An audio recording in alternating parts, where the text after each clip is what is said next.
SJ, welcome to Mvskoke Radio, your weekly source for tribal and community news, interesting guests and discussions, plus a local events calendar.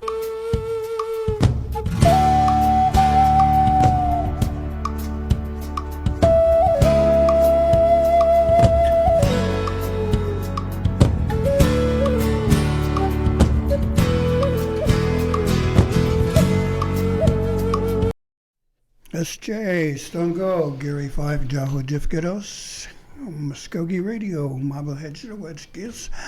Welcome to our program this week in this gray overcast Okmulgee morning. It's kind of chilly out there. Winter does not want to change or let go, rather, and so we get spoiled by nice weather, but then reality sets in. We have a couple of things we'll be sharing today. We're going to talk about tribal agriculture and some of the importance there, projects that our tribe has been involved with. Carly Hotvet is joining us here in the studio. And in our second segment, we've got some elders wanting to attend an aging conference in North Carolina, and they're asking for some help. So we thought we'd have them come in and talk about what they're doing these days. Carly, welcome back to our program. You used to be with us in a different entity, I believe. I did, yes. Sio Nagad and Hinshay, Gary and Braden. I'm excited to be back here in Okmulgee and have a chance to talk about tribal ag operations. And I am so pleased to have had the opportunity to get my start working in tribal agriculture here at Mvskoke Nation. Coming in and reorganizing the ag programs and working with Chief Floyd at the time and National Council to create the Division of Ag and Natural Resources under the Department of Interior Affairs. Wow, that's kind of a, what would you call it, a promotion upstairs, so to speak, more headaches. Yeah, I got headhunted out of the AG's office to come over and do that work, but I was excited for the opportunity to get back into agriculture. After I went to law school, I wasn't sure that I'd ever have the opportunity to do that again, and I feel really lucky because it's the culmination of my background and my education and my experience coming together to really be impactful and make a benefit for food sovereignty and food systems in Indian country and Mvskoke Nation specifically. Okay, hang on to that thought about tribal food sovereignty. I want to come back to that Okay. and have you fill it out. But first of all, you've got an interesting title and project there, and of course it's quite important in food and how our future looks in terms of nutrition. So what is your focus? What is your mission, first of all? So right now, I am currently serving as the Associate Director at the Indigenous Food and Ag Initiative at University of Arkansas School of Law. And we're kind of a think tank specifically focused on serving tribes in the areas of food and ag policy. So we're the nerdy attorneys in the back of the room doing all the policy and research support to really help tribes get their food systems off the ground, whether that is starting their own departments of agriculture, starting or expanding their ag enterprises, figuring out ways to better serve their tribal producers in the community, really getting in the driver's seat to advance food sovereignty efforts. Now, how important is the topic of agriculture and its production to this tribe? I mean, does it comprise a big chunk of the budget? Where does it fit in? So I'm not sure where the budget stands right now. I know there's been some significant growth since I've transitioned from my director position here at the Nation to now.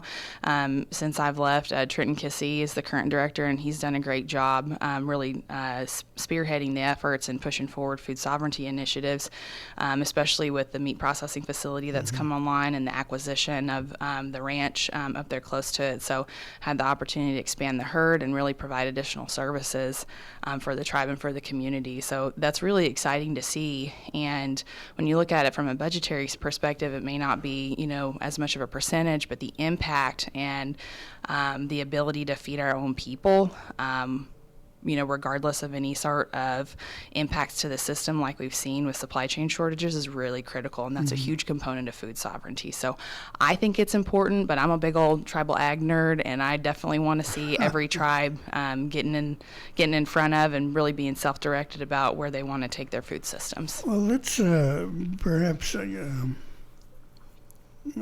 me a favor there and explain the terms food sovereignty? Sure. So we cannot be truly sovereign unless we can feed our own people. So food sovereignty is a component of tribal sovereignty. And when we talk about food sovereignty, that means the ability for our community to be able to choose the foods that we want to eat that are consistent with our cultural and traditional and dietary needs, and also make sure that we have the ability to feed ourselves based on what the community can provide. So food sovereignty is choosing your own foods in a way that you want to receive them in a manner that are consistent and healthy with your dietary needs. So it's really being self-directed and sovereign over your food systems. Would the term independence work there?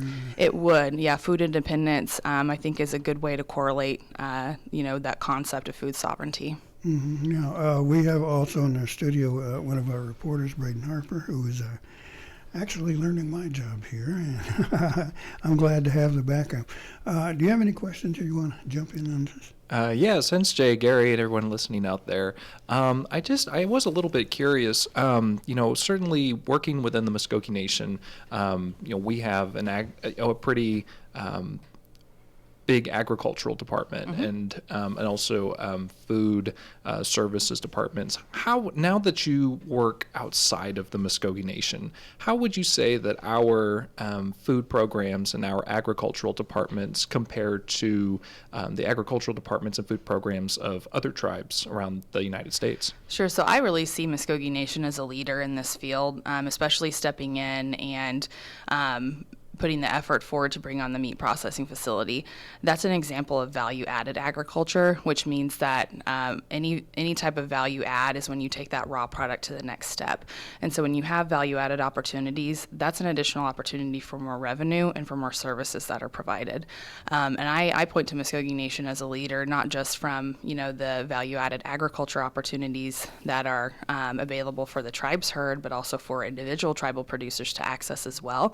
That means they don't have to take their herds to the sale barn and take market prices. They can have their own label and sell under their own label, or they can process to feed themselves in a more effective or efficient manner. But Mvskoke Nation also has an example of vertical integration. The production that happens at the Hannah farm goes towards forage and feeding the herd. And then there's also a really great ag youth program that I point to other tribes because investing in our youth is critical for long-term success for tribal agriculture operations. So in my mind, Mvskoke Nation is a leader in the field in a variety of instances, but there are other tribes that are having successes in other areas that maybe Mvskoke Nation isn't occupying, and that's great because every tribe is different. Every tribe has different needs, different sizes, different populations to serve, different geographical considerations, and different cultures. And Mvskoke Nation is a great example of standing on that culture. There's been a long history of cattle producers within the Mvskoke Nation, starting all the way from the homelands that came through across the Trail of Tears, and we landed here in Indian Territory. And so that's a perpetuation of culture, but also serving current needs of Mvskoke Nation citizens and tribal government. In the, I guess the overview, I'm curious, is there a particular type of food or merchandising direction or something where our tribe is focusing and seeing some success? You mentioned meat several times, but Yeah, the Loop Square Meat Processing Facility is a really great example of, serving the needs of the community. The retail meat that's made available for purchase there at the facility is fantastic. I talked to Trent, and I know that they regularly sell out of certain products because it's been so popular. There's not necessarily a need to, drive further into Tulsa or somewhere else to be able to get the access to the meat products that you want to buy. And there's a good variety and a good selection and good choice. And so, creating that opportunity for the community is really vital, and, creating additional job opportunities that come along with that meat processing facility has been a really good economic impact for the community as well. are you conducting any sort of studies or surveys of our agricultural picture now? Is anything showing up that is drawing attention? So overall, when we talk about data and data collection and surveys, my organization is pretty reliant on the Census of Agriculture that occurs every 5 years, and that's currently active. 2022 and 2023 are data collection years, so I encourage anybody who's engaged in agriculture to please fill out that survey because that tells the story of tribal agriculture. We know that based on the last survey, which was in 2017, that data that's most recently available shows that Eastern Oklahoma has the second highest concentration of tribally operated farms. And that's a big deal. That's important. So we know that there's need. We know that there is a base of agriculture, and we need to be able to identify our tribal producers and how to support them. And so Mvskoke Nation is an example of that, having this meat processing facility, the Loop Square, available for tribal producers and ranchers that have livestock that they'd like to process, gives additional market options for them. So it makes it easier to, keep a little more dollars in your pocket and keep that, family cow-calf operation running in a way that, you can pass that on to your sons or daughters or other family that's interested in picking that up and keeping that operation going. So we see generational wealth increase, we see individual wealth increase, and we see more dollars circulating on reservation economies, and that's really critical for long-term tribal ag success. We've heard a lot of news reports in the last few years about the trouble that family farms have had financially, economics, fluctuating markets, whatever, some unknown disease wiping out herds of avian birds, in other words. How are we doing now? Are we dealing with any of that, or are we sort of surviving the challenges that are out there? Yeah, I think that so one of the opportunities that I have to continue to serve is I'm currently on the Oklahoma State FSA Committee, Farm Service Agency, and that program really directs a lot of the disaster relief opportunities that come through USDA and are served in Oklahoma, and making sure that tribes and tribal producers are aware of those opportunities and have access to them is really critical. But a lot of tribes are really stepping in and picking up the reins to make sure that not only their own herds are taken care of, but they're also seeing what kind of support they can offer for individual tribal producers within the jurisdictional boundaries. And I'll use my tribe as an example, Cherokee Nation. With the drought that's been ongoing, they offered a $500 support for to be able to buy cattle feed to offset some of the drought issues that were coming up there. And more tribes are getting into that, stepping in and figuring out ways to support individual tribal producers. And I know with the efforts that Mvskoke Nation has undertaken, especially investing in youth, that's a priority as well. The pictures then, once again focusing on the individual farmer. How are we doing? I mean, if you could focus in on, say, a family, is it still tough for them? Are they surviving? Are they thriving because of a particular way they went, or is it still there where, my gosh, if you don't get a break somewhere, something drastic may happen? Yeah, I think agriculture is always tough. We, as agriculturalists, people that are in production, the saying is you pay retail and sell wholesale, and that makes those margins really narrow. And so looking at opportunities for relief or figuring out ways to be effective and efficient in the operation are always things that any producer has their mind on. But I would say there's been a real resurgence in investment in tribal agriculture opportunities. And I think now is a really good time to start getting ahead of a lot of the challenges that are being experienced. We've seen an insurgence in, federal pandemic funding support to take care of and intervene in certain markets and, prevent, family farms from falling by the wayside. And we know that there's been some efforts at the national level to take a look and see what kind of debt relief opportunities exist for those producers that are accessing federal loan programs for their ag operations. And so there's been some movement, and it's been tough through the pandemic over the last few years, but we know that there is light at the end of the tunnel. It's not a train. It looks like it's, a way to go. And so, overall, being an agriculturalist, being a farmer or rancher is always going to be a tough row to hoe. But it's good work and it's important work, and it can be done in a way where it can be sustainable. You can put money in your pocket, you can take care of your community, and you can feed your family in a good way. Taking that question one step further, or perhaps darker, would this be a good time for a family to start up a farm, and whether it's crops or livestock? I mean, financially, is it still feasible? Does this make sense? It is feasible, and you have to look at how much acreage you have access to and what type of operation you want to get into. But there are a ton of support available through our organization, through local support, through our partner organizations to put together a game plan, put together your ag business plan, and figure out what funding mechanisms are best for you. Do you have your own startup funds? Do you need a loan? What about grant opportunities? Is there any sort of support that your tribe can offer to be able to acquire livestock? And I'll give you an example. I know the Mvskoke Nation Ag Youth Program offers a $500 livestock scholarship to help youth get started. So that's a great way to start your own herd of hogs or sheep, or it'll go to offset the cost of a cattle, of cattle. I don't know of any steer heifer that you can buy for $500, but yeah. It'll help with the investment. That's a great way to get youth going and get that started.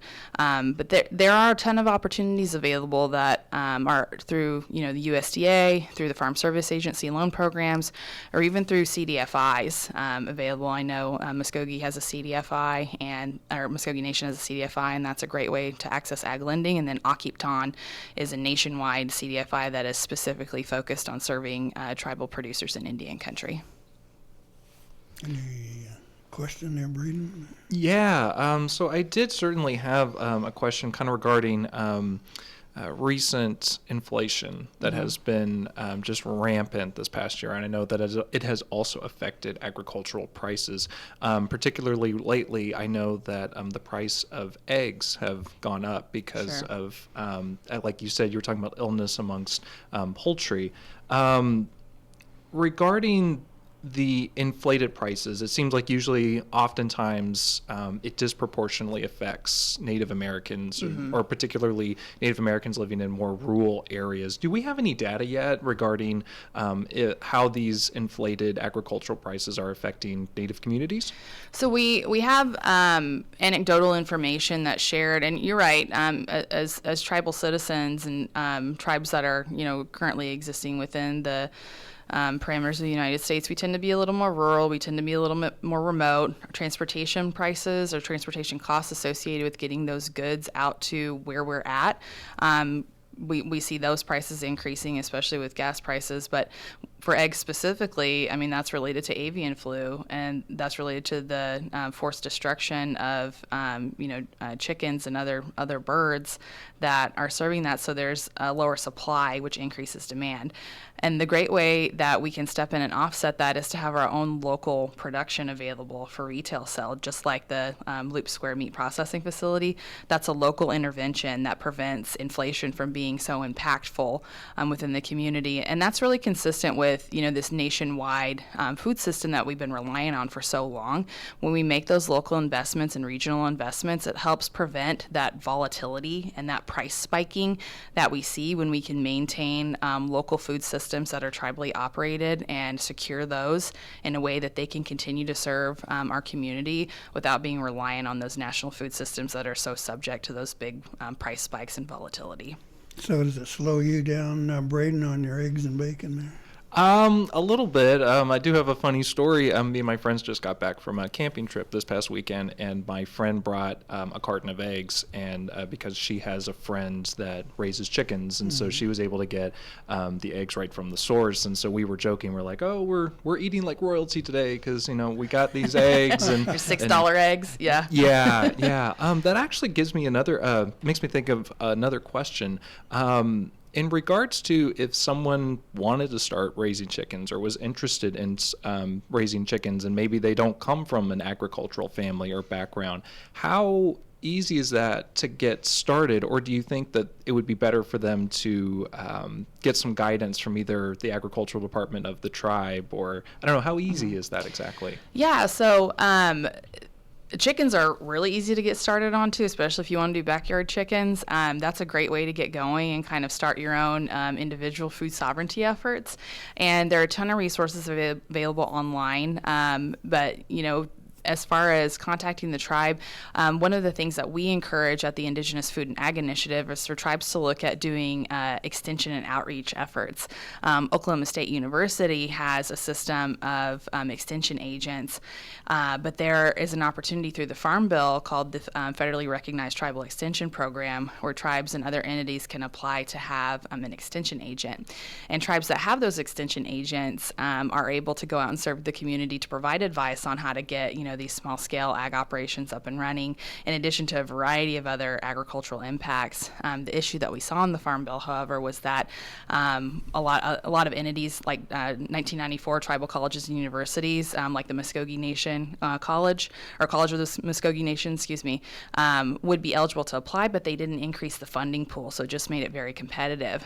So your average land-grant university extension agent serves about 200 people. Your federally recognized tribal extension program agent serves about 2,000. So we know there's a lot of need there, but there are opportunities to get support to bring those online. And then the Intertribal Ag Council that we partner with has a network of technical assistance agents in every BIA region. And so the one that we have here in eastern Oklahoma, his name is Jeff Caskey. He's a citizen of the Cherokee Nation, and he's available to call and say, hey, I have this idea. Can you help me get going? And with the resources they have and the support that we're able to provide, we can help put a game plan together to get that going. The operations that a family face challenging enough with getting your boots on the ground. But there's a lot of business that goes along with it. Oh, yeah. I mean, where to find perhaps federal subsidies, how to account for them, accounting for feed and expenditures, and a lot of financial stuff that just goes right over my head. Is there any kind of help that your program offers or recommends for people considering or already involved in agricultural projects? I mean, is there something there to... Yeah, absolutely. So we developed a set of resources that we call our EATS Academy. EATS stands for Empowering Agriculture. You know what? I don't really remember exactly what that stands for, but we received a grant through the Walmart Foundation to develop resources to really support tribes and individual tribal producers on getting their operations going, and kind of doing guided worksheets like fill in the blanks to start thinking about what information you need to put together. But we also partner with the Intertribal Ag Council's Technical Assistance Network that I just mentioned to do individual support to get a game plan put together and identify where you can find those resources to support your startup financially. Record keeping documents exist, so you can kind of have a fill in the blank ready to go set up, and it's even individualized for the type of operations you're going to be engaging in. Mm-hmm. Your numbers for a livestock operation are going to look different than your numbers from a produce operation, and even within livestock, cattle are different from sheep, or different from hogs, or different from bison, are different from if you're doing wild deer or elk production.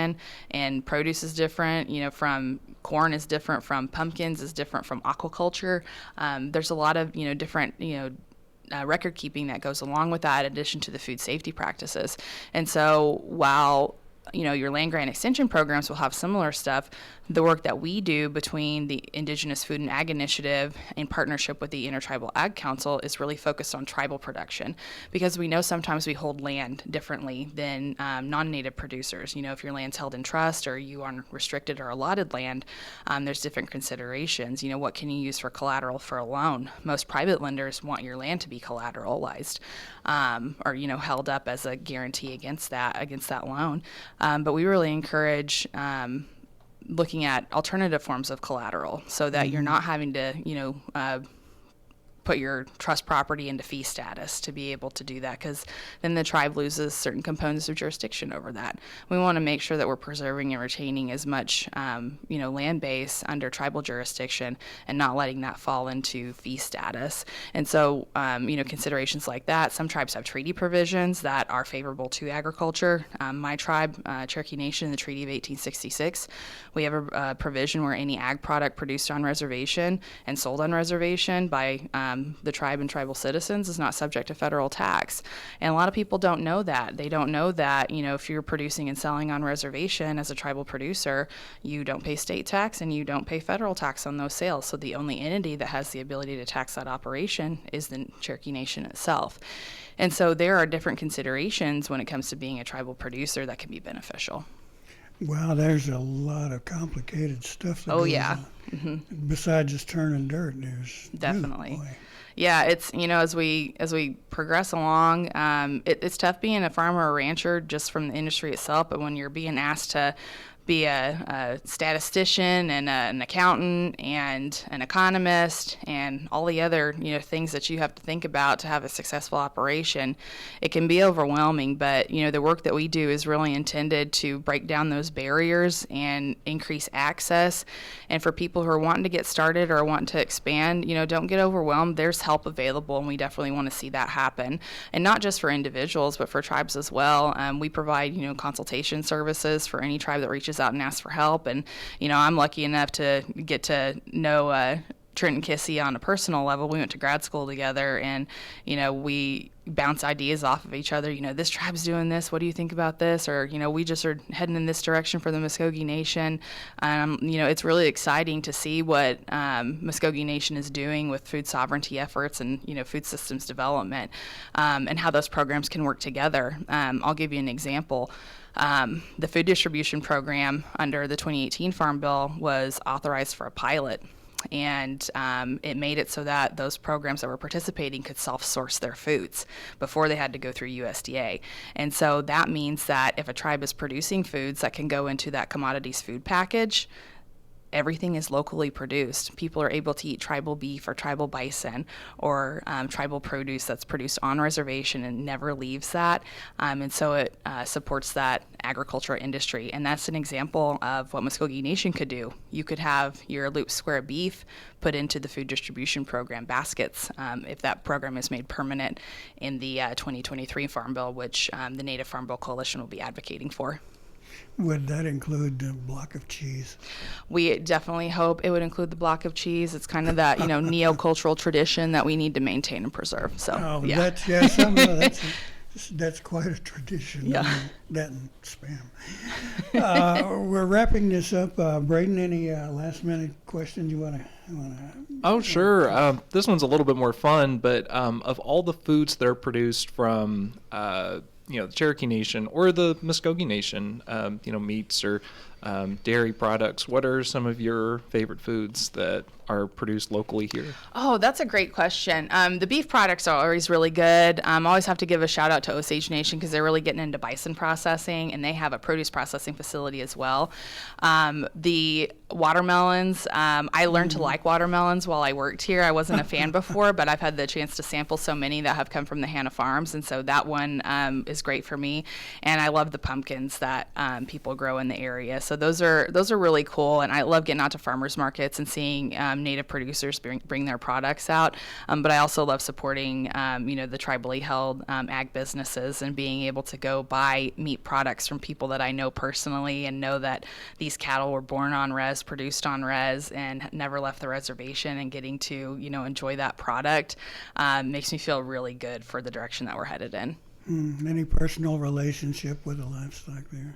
Oh, this steak came from Maisie, or right. And Joey produced that particular rump roaster. Yeah. I'm getting off the subject and getting a little silly here.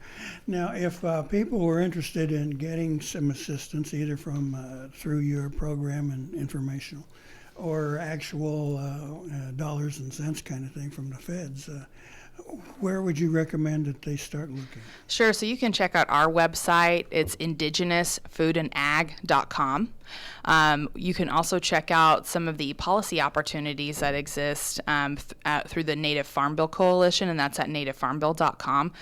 Native Farm Bill Coalition really focuses on advocacy to support Indian country agriculture. And so I would recommend checking out those websites. And then also the Intertribal Ag Council at .org. indianag.org, and there are a ton of resources available there as well. But we have resources available on our website, and my contact information, as well as my coworkers and partners that we engage with, their contact information is available as well. So we encourage you to definitely reach out to us. And then, for individual programs, your local FSA or USDA office, get information about what federal programs are available. They're a great contact as well. But you can also holler at us if you want some information. We'll point you in the right direction or get you the right person to talk to and sit down and figure out what we can do to get your ag operation going or expand it or change direction depending upon what your wants or needs are. Oh, wonderful. And let's hope Hannah starts producing some black diamond watermelons. I love those. All right, well, thank you, Carly Hodvid. We appreciate you coming to our program today and filling us in on a lot of really useful stuff there. Okay, we're going to take a short pause here, and we'll be coming in and talking about elders and, excuse me, I choke on myself. Elders heading for a national conference on the East Coast, so please stay with us here on Mvskoke Radio.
Welcome back to Mvskoke Radio here on the Brew, 1240 AM and 106.3 FM here in beautiful downtown Okmulgee.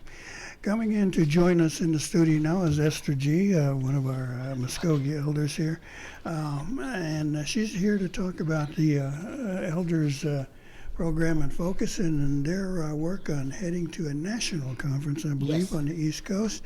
So welcome, Esther. Appreciate you coming in. Ligabus, or you already are, yes. I guess. First of all, let's make sure we introduce you correctly and people know who you are. Now, you yourself and the organization you're with. Right. My whole name is Esther Lean, but I go by Esther Lean G., and from the Okmulgee Indian community, and I'm representing the elders. And what we're trying to do is take a trip to a national conference. It's called NACOA, okay, and it's September 25th through the 29th this fall, and it's the 2023 American Indian Elders Conference, and it's going to be at the Harris Cherokee Casino Resort in Cherokee, North Carolina. Mm-hmm. And so they have this about every 2 to 3 years. It's national, and I've gone to 4 of them. And so, it's a great event. And you meet Indian elders from all over the United States. And so we go to represent the Creek Nation. In attending these conferences, I'm always curious about what they're all about. Now, as a national organization, is there a particular topic or issue or focus that you all work on right now? Well, it differs, from, things change. But one thing that stands out in the Albuquerque conference, we had to vote on whether we wanted to keep the names, like the Redskins, that type the Mascot kind? right, mascot names. And I spoke up, and we voted no. We wanted to keep it. And can I tell you why? Yeah, please. Okay. Yeah. I'm from Wetumpka, Oklahoma, and there was a wealthy Indian lady that gave money to our schools. And she wanted it to be chieftains, Wetumpka chieftains. So they accepted her money, and so we had the chieftain head on our band uniforms, on the helmet, football helmets and all. And so to me, that was an honor. And so, to me, redskin does not bother me because I have red skin, so we decided to keep it. Now, we voted on it. Right. Was it a close vote or? Not really. Okay. I guess the elders, they from all over. Sure. Well, I understand, a lot of people feel that way, and it's been part of what they've known. But you ever think about the fact that that term is used in sort of a derogatory fashion in many documents and bounty leaflets in the past and things like that, or sometimes people who are not very nice kind of use that term. Right. But I have a book called On Creek History, and I was reading a little bit about it this morning, and, coming from Georgia, Alabama, I know that there were, the removal was a bad thing, but still, I'm proud of being a Creek citizen. I'm proud of being redskin, let's say that.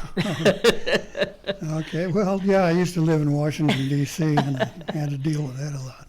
Now, what else is the focus of your group now? Mascots is obviously important, and that is changing now. Right. But what else is of prime interest or really needs your attention and support? Well, I think that, the current issues will be discussed, health issues, probably Social Security, how it'll affect Native American elders. But there's different things that come up. And when you go to these conventions, you can go, there's like different breakout groups. You can go to the one that interests you. So whatever is current, they will have a group, probably language, tradition will be one of them, to keeping that. And we do Creek singing on Thursday nights, and that's important to me to keep our Creek songs alive. And health is obviously, as you mentioned, an issue. Social Security, yes. now that I'm on it, it's more important to me. Right. But any kind of national things that you all pull together and see that you share and that you need to unify and advocate for? Well, I think that being a landowner, oil and gas, remember we had the problem with the people, not keeping track of all the oils and, the money.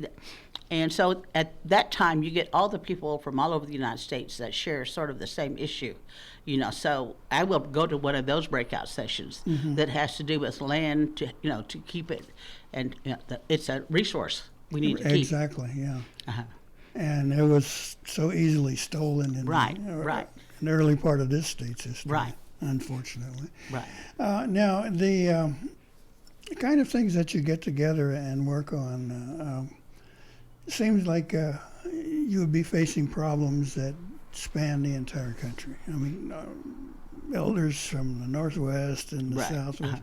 What kinds of things do you get together on to have fun with? I mean, that you really enjoy? Right. Well, one of the things that they do, they have a style show where you sign up, different tribes, and we all take our traditional dress. And so I just remember when we went to Tacoma, Washington, we took 27 elders, and that was a big trip. We all flew.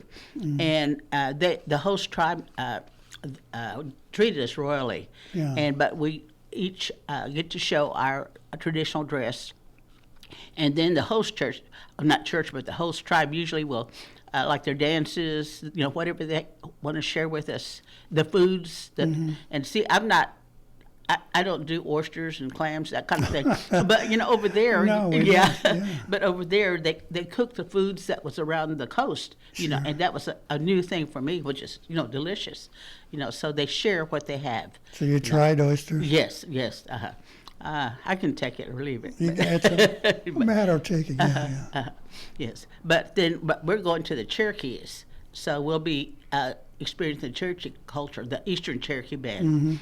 So, and I've been to Cherokee, but I've never been in the mountains. Where, Yeah.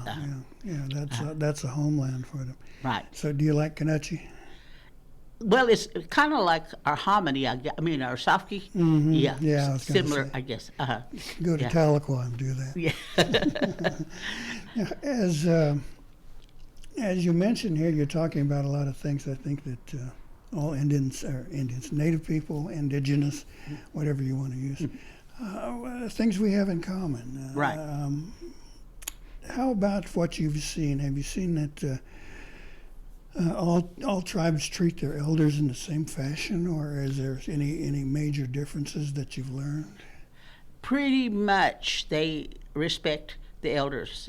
I haven't seen any disrespect. Over the different. Like I said, I've gone to 4, and they treat us royally. So I think that that's part of it. Braden, you want to ask one here? Absolutely. So a little background. I have Esther. I have interviewed Esther before. We've done some coverage in over the NACOA conference that we are discussing here today. So Esther, the people I know with these conferences, there are people from tribes from all over the United Yes. States. Have you made any, special connections, lifelong friends from these conferences? Yes. That's one reason why I want to go I want to go to North Carolina, because I have a friend that I've met over the years, and I've seen her at different conferences. And in Minnesota, there's some ladies that I've met, and with COVID though, things have changed a little bit. Yeah. But you see similar people all over.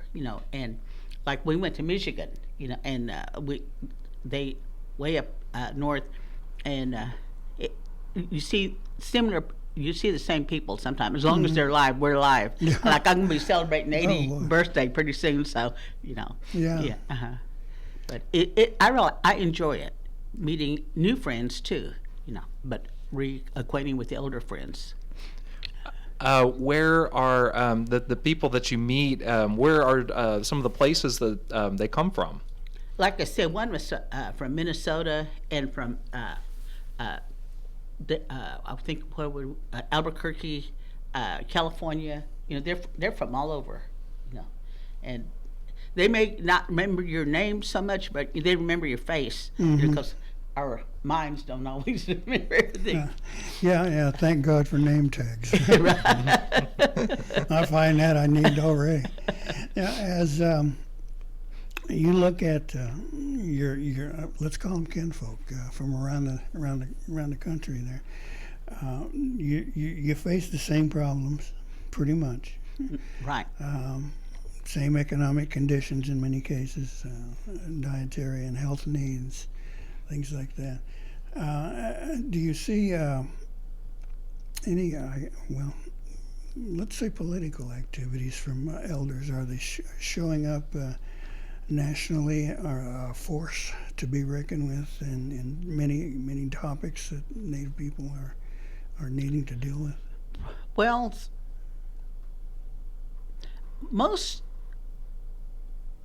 I haven't seen many elders show up, because you have to stand there a long time, and our health isn't what it used to be, but they advocate and print, and they're maybe voting for like a chief or a councilman who has helped them or is interested in their cause.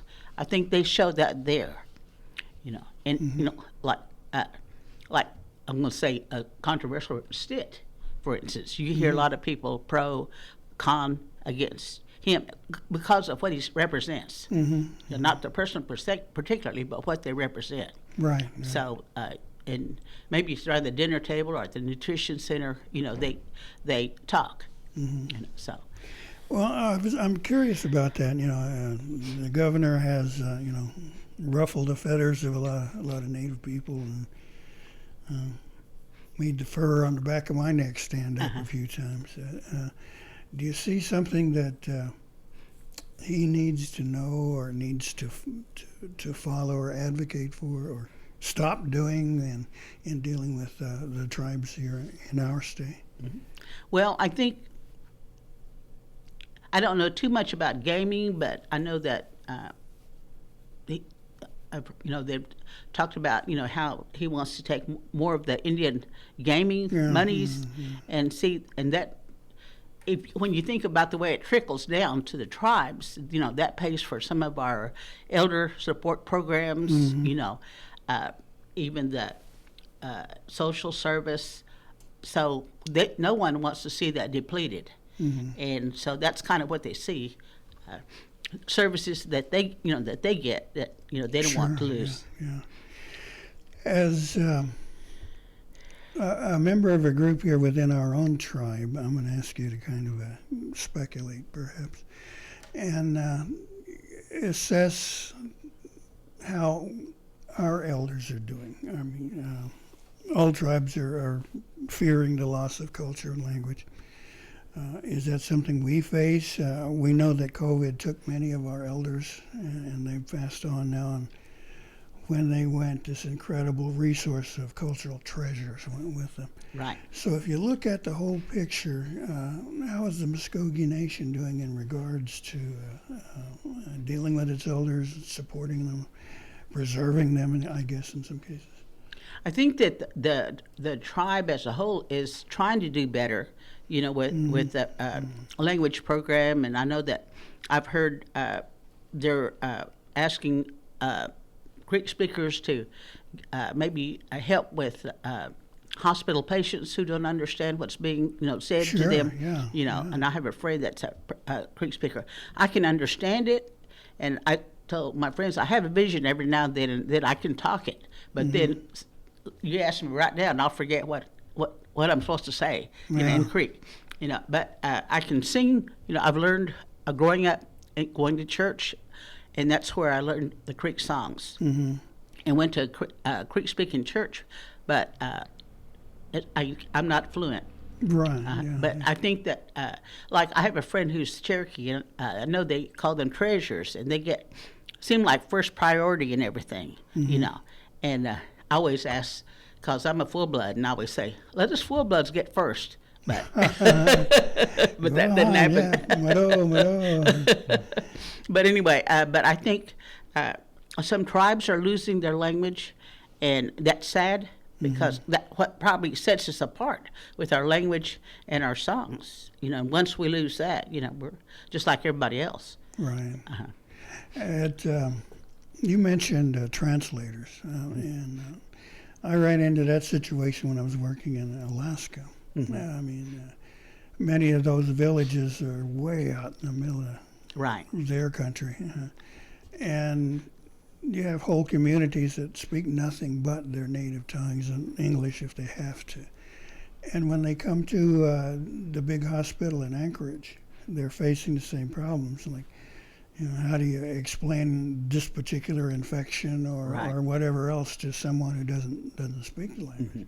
So they use translators there. A full staff of hired people who talk to them in their language. Say, well, they're going to, have to put you to sleep, and then when they do that, they'll cut this part of you open, and you won't feel it, or they'll remove the problem there and then fix you up.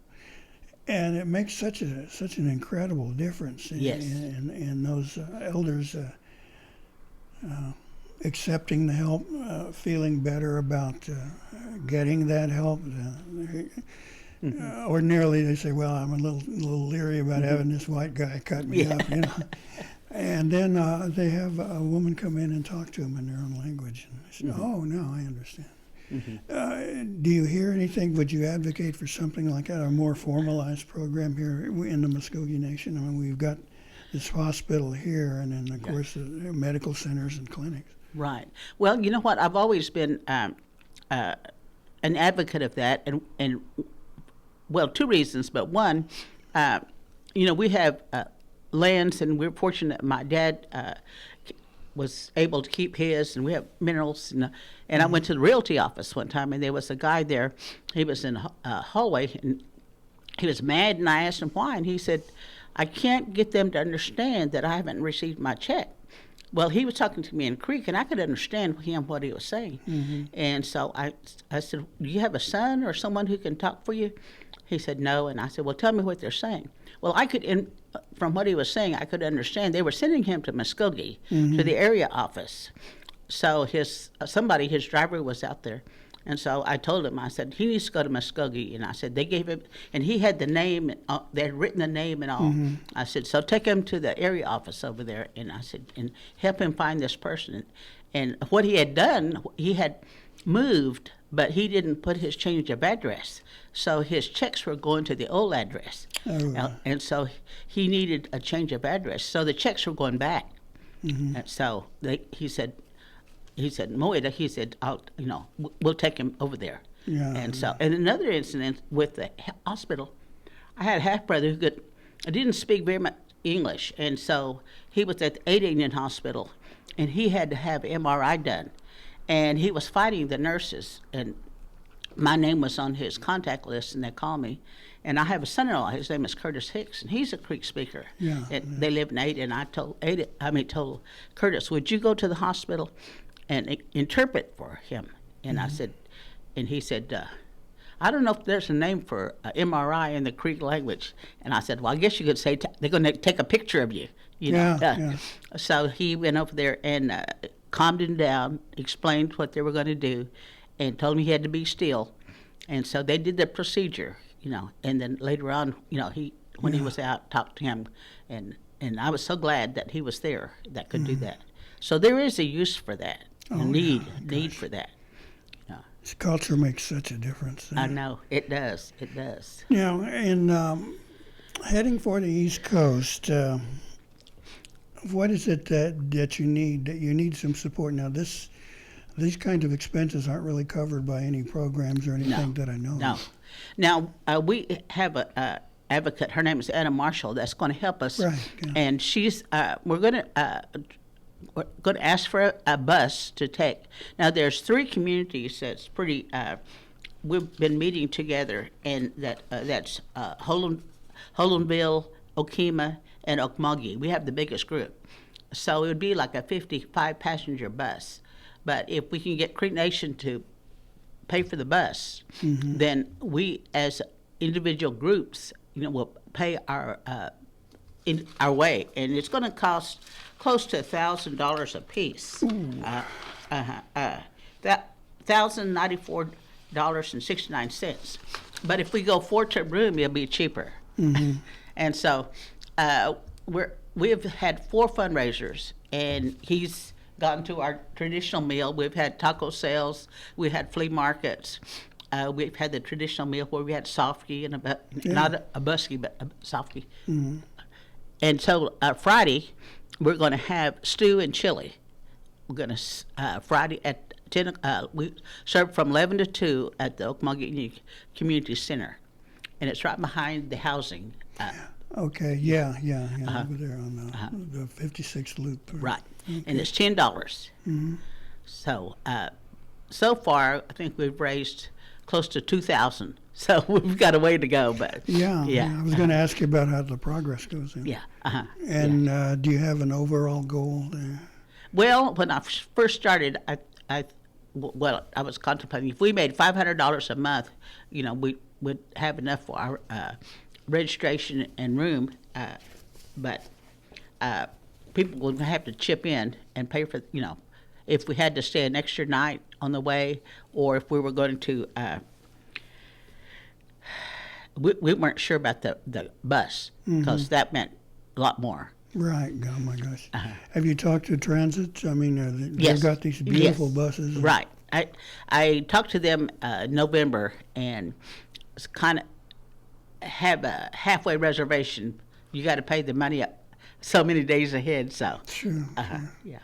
Something like that, they ought to just be donating the services. We're hoping. Hey, We're- guys, you're transit, you're listening. Trying to raise some money. we wouldn't. I sing with the Native Praise and I wear moccasins, and I told them, I said, if I was on the Trail of Tears right now, they would have left me long time ago. I can't walk very far in those moccasins. That'd probably kick me out. We don't need no darn reporters. Anything you wanted to add in, Brian? Oh, certainly. So this, I wanted to ask Esther, what's the feeling like generally amongst the elder communities for some of them, for some of these elders that are planning to attend the conference? Is this their first time? Yes. Some of them haven't gone outside the state, they're or even, far away as North Carolina. And someone said, "Where is it?" I said, "Well, we have to show it on the map, but I've been blessed and fortunate because we sing with our Native Praise. We've traveled quite a bit, and so I know where North Carolina is. Over there with all them Cherokees.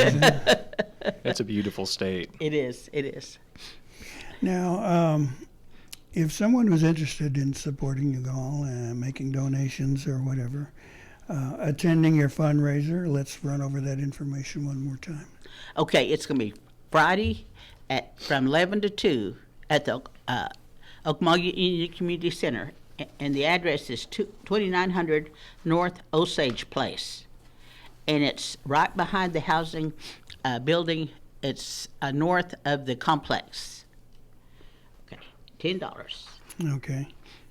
And you're serving stew? Stew, they have stew or chili, and we have desserts, we have cornbread, and a drink. I love cornbread and chili. Oh my gosh. All right, well, thank you so much, Esther. We hope you have some success there. We hope that maybe we can give you a little boost there in reaching your goal when Sigmado and well, thank you for having me. Okay. Well, we've got a couple of minutes. We've got a couple of minutes left. Finally, we'll have to squeeze in some announcements there. Braden, what do you got? Yeah, Gary. So upcoming on February 4th is the Mvskoke Creek Nation Military Veterans Benefit Concert. That'll be featuring Tanya Tucker and Tommy Howell. The purpose of this is to the Veterans Benefit Concert is to combat homelessness, help with hunger relief, physical wellness, mental wellness, career, and benefits counseling. You can learn more, certainly, about the programs and services at www.creekvaso.org. That will be going on here at the River Spirit Casino on February 4th. Okay, Tanya Tucker is a pretty big name there, I'd say. Yeah, she certainly is. I believe she's also pretty funny in person, isn't she? Oh, I don't know. I have to honestly say I've never been to one, but who knows? I may change. And we'd like to thank River Spirit. I understand they donated the space to support this effort. Yeah, absolutely. And I believe, unless I'm mistaken, if you sign up, veterans attend free of charge. Oh, that's Mvskoke veterans. Yeah, but you need some proof for that kind of thing. Not just free concert tickets. Okay, what else have we got here for our graduations that'll be coming up before too long? For high school seniors, there is an honor cord program. The Department of Education and Training is proud to announce its honor cord program for the 2023 academic year. Now, these are braided green and gold graduation cords that have a custom full-color charm of the Mvskoke Creek Nation seal to wear during graduation and to keep as a token of their accomplishments. Now, that'll be a wonderful addition to your cap and gown and show your Mvskoke citizenship. Now, to be eligible, you need to be, of course, an enrolled citizen of the Mvskoke Creek Nation. You need to be graduating high school senior for the 22-23 school year. And there is an application online for complete details. And to request the honor cords, you need to complete that application and using the link below. And this is always hard. Application link is, where are we here? https://forms.glee/blah, blah, blah. all big links. I'll give them a call there. I believe they are available at the Elsa Lowe at the Mvskoke Creek Nation, and my briefing here just cut off her phone. Darn it. So you might want to check with education and training folks about adding that honor cord to your program. That's about all I've got. Anything else you want to add, Braden? Anything coming up? Oh, well, just regarding the elder luncheons, it's always a good time because, you get to see all the elders out there. And I particularly love learning about who, made either the stew or the tacos that particular Yes. day. I always love learning about the recipes. And, of course, eating, wonderful traditional foods. And you always got greasy lips coming out of that. So. Yes. No soft Good tea? fellowship. Oh, Sofky, too. Yeah, Sofky's always Sofky. good. Okay, well, we appreciate that. And can I choose for the Cherokees? Maybe you'll get some of that when you get to the East Coast. Okay, that's got it for this week's program. We appreciate you all joining us and for Mvskoke Radio. And next week we'll have some more information to be sharing with you and try and keep it really interesting for you. So I want to say 2,000 Mados for listening in. Mvskoke Radio, Mabawajid Wetskins.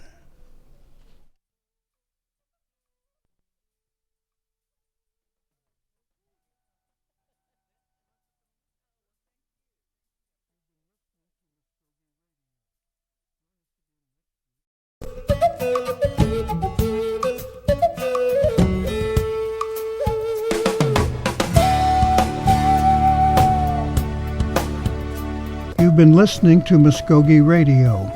Join us again next week for more local, tribal, and community news and updates. Mado.